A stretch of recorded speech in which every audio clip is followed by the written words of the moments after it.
Hello my beautiful viewers, আজকে চলে এসেছি ডিয়ার পার্ক, যেটা কিনা ইকো পার্কের পেছন দিকটাতে। তো চলো আজকে তোমাদের একটু ঘুরে দেখাই ডিয়ার পার্কটা কেমন।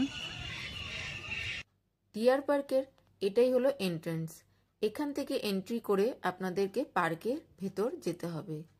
পার্কের ভেতরে যেতে প্রথমেই পড়বে ব্লু অ্যান্ড ইয়েলো ম্যাকাওর কেজ। তো এখানে ছিল ম্যাকাও পাখিগুলো। এগুলো খুব সুন্দর দেখতে ছিল। দেখুন এখানে এরা দুজন কি সুন্দর নিজেদের মধ্যে ভালোবাসার আদান প্রদান করছে। শুধু এরা দুজন না, এখানে আরো দুটো জোড়া ছিল। এই দেখুন, প্রথমেই ঢুকে এদেরকে দেখে মনটা খুব ভালো হয়ে গেল। তারপর একটু এগিয়ে যাওয়ার পরেই দেখতে পারবেন রাজহাঁসের কেজ। তো এখানে অনেক বড় বড় রাজহাঁস ছিল। তার মধ্যে একটা খুব ডিফারেন্ট টাইপের ছিল, যেটা কিনা কালো রঙের রাজহাঁস। এর আগে আমি তো কখনো কালো রঙের রাজহাঁস দেখিনি। ফ্রেন্ডস, তোমরা যদি দেখে থাকো তাহলে নিচে অবশ্যই কমেন্টে লিখো। তো এখানে এদেরকে দেখতে দেখতে নোটিস করলাম ওই কর্নারে দেখুন 4-5টা রাজহাঁস কি সুন্দর নিজেদের পরিচর্যা করতে ব্যস্ত।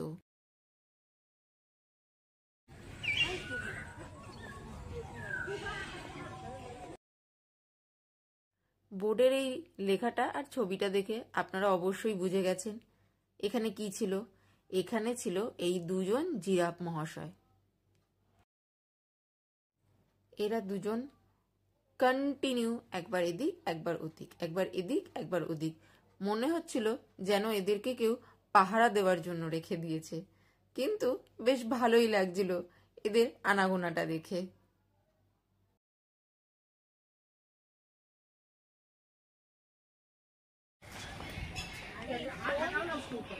আচ্ছা, এই পার্কটার সম্পর্কে কিছু তথ্য আপনাদেরকে দিয়ে রাখি। এই পার্কটা ইকো পার্কেরই একটা অংশ। এটা ঠিক 4 নম্বর গেটের পেছন দিকে। আর এই পার্কটা ওয়েস্ট বেঙ্গল জু অথরিটির আন্ডারে আছে।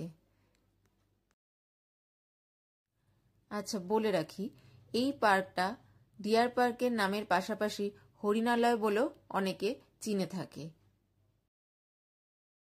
এতক্ষণে একটা জিনিস আপনারা সবাই লক্ষ্য করেছেন, প্রত্যেকটা পশু পাখির খাঁচার সামনে একটা করে বোর্ড লাগানো, যেখানে কিনা তাদের সম্পর্কে, তাদের জীবন সম্পর্কে প্রতিটা কথা লেখা রয়েছে, যেখান থেকে আপনারা আপনাদের বাচ্চাদেরকে তাদের সম্পর্কে নলেজ গেইন করতে সাহায্য করতে পারেন।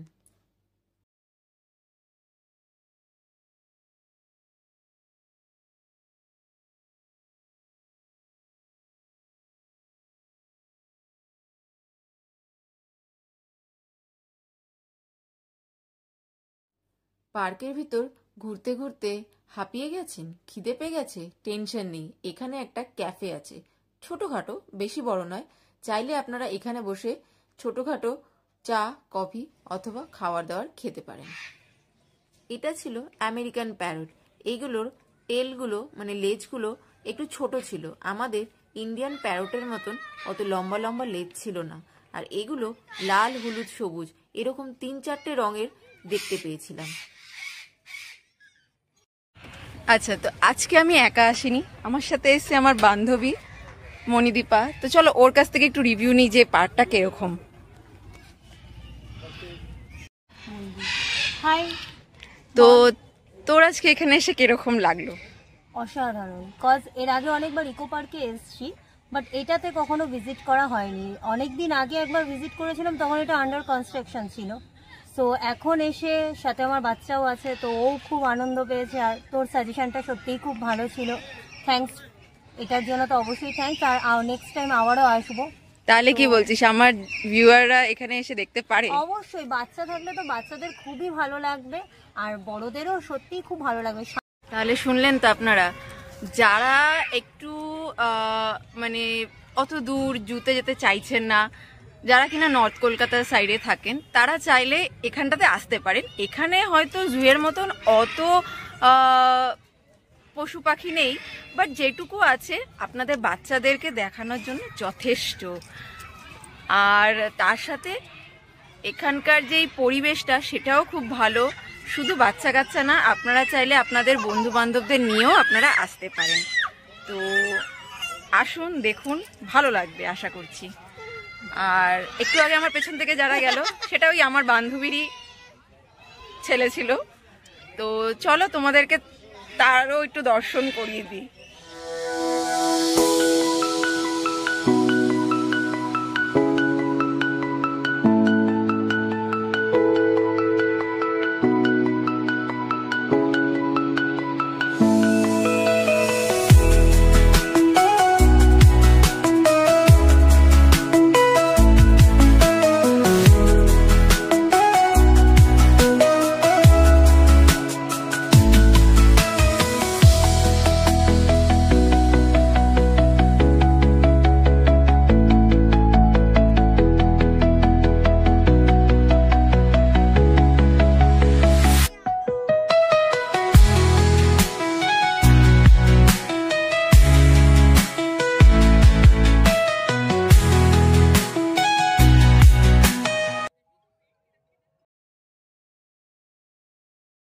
দেখুন তো ফ্রেন্ডস, আপনারা কি বুঝতে পারছেন কি দেখাতে যাচ্ছি?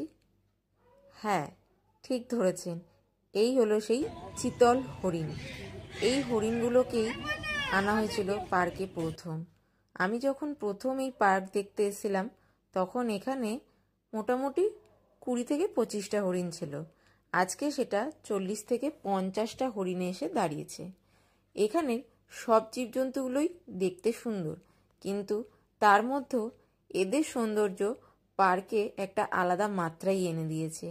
এই হরিণগুলো যখন একসাথে একই জায়গায় আনাগোনা করছে তখন দেখুন কত সুন্দর লাগছে দেখতে, কিরকম লাফালাফি করছে দেখুন।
এখানে একটা মজার জিনিস হয়েছিল।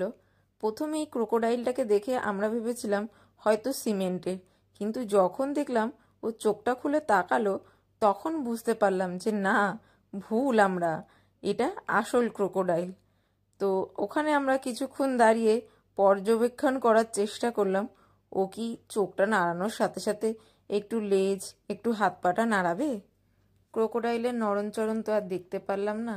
ভাবলাম এই ওয়েস্টার্ন হর্স গিভেন, যেটা উল্লুক নামে পরিচিত, তার সাথে আমরা একটু পরিচয় করব। তাই তার খাঁচার সামনে গিয়ে আমরা দাঁড়ালাম, কিন্তু ইনি মহাশয়ও ঢুকে পড়ল নিজের ঘরে, বেরোনোর নামই নিল না।